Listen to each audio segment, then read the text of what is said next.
Israeli বাহিনীর হামলায় গাজায় নিহত ৫ বছর বয়সী ফিলিস্তিন শিশু হিন্দ রাজাবের মৃত্যু নাড়া দিয়েছে বিশ্ব মানবতাকে। সেই শিশুর মর্মান্তিক গল্প নিয়ে চলচ্চিত্র নির্মাণ করছেন তিউনিশিয়ার খ্যাতনামা নির্মাতা কাউথার বেন হানিয়া।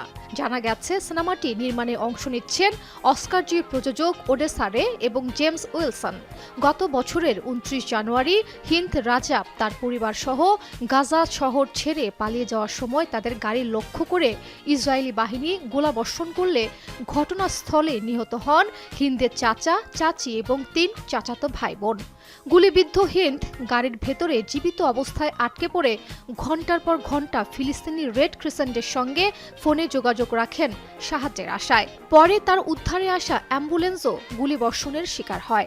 ১০ ফেব্রুয়ারি ইসরায়েলি বাহিনীর সাময়িক পেছনে সরে যাওয়ার পর গাড়িটি খুঁজে পাওয়া যায়।